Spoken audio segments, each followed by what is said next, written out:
Andhra Pradesh public service commission నుంచి Andhra Pradesh Sainik welfare సర్వీస్లో జిల్లా సైనిక్ సంక్షేమ అధికారికి సంబంధించిన పోస్టుల భర్తీకి నోటిఫికేషన్ విడుదలైంది.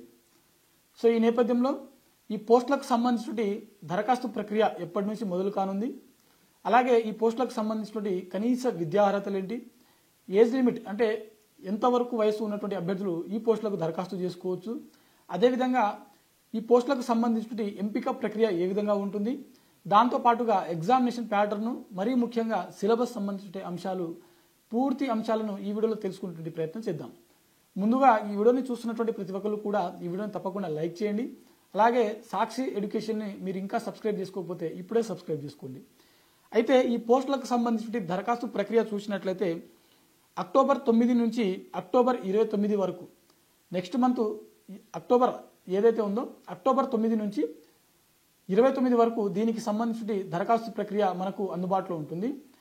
ఈ దరఖాస్తు లింక్ ఏదైతే ఉందో ఆంధ్రప్రదేశ్ పబ్లిక్ సర్వీస్ కమిషన్ అధికారిక వెబ్సైట్ ఏదైతే ఉందో అందులో మనకు దీనికి సంబంధించిన లింకు అవైలబుల్లో ఉంటుంది.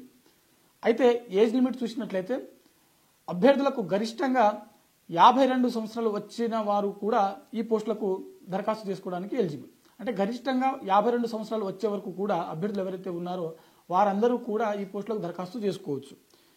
అయితే దీనికి సంబంధించిన ఎంపిక ప్రక్రియ ఏ విధంగా ఉంటుందని అంటే ఇక్కడ అభ్యర్థులకు ఓఎంఆర్ బేస్డ్లో ముందుగా ఎగ్జామ్ అనేది కండక్ట్ చేయడం జరుగుతుంది.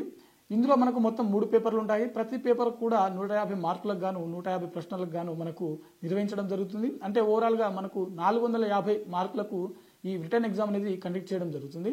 ఆ తర్వాత కంప్యూటర్ నాలెడ్జ్ టెస్ట్ ఏదైతే ఉందో అది మరో 100 మార్కులతోటి 1 అవర్ సమయంలో మనకు నిర్వహించడం జరుగుతుంది. ఆ తర్వాత ఈ ఎగ్జామ్స్ అన్నీ కూడా క్వాలిఫై అయినటువంటి అభ్యర్థులు ఎవరైతే ఉంటారో వీరిలో పోస్టుల సంఖ్యను బట్టి డాక్యుమెంట్ వెరిఫికేషన్కు పిలవడం జరుగుతుంది. ఆ తర్వాత డాక్యుమెంట్ వెరిఫికేషన్ పూర్తి చేసుకున్నటువంటి అభ్యర్థులు ఎవరైతే ఉన్నారో వీరి నుంచి తుది జాబితాను తయారు చేయడం జరుగుతుంది. మరి వీటికి సంబంధించిన ఎగ్జామినేషన్ ప్యాటర్న్లో 3 పేపర్లు అనుకున్నాము కదా, ఈ 3 పేపర్లలో ఉన్నటువంటి సిలబస్ ఏంటి ఒకసారి చూసేటువంటి ప్రయత్నం చేద్దాము.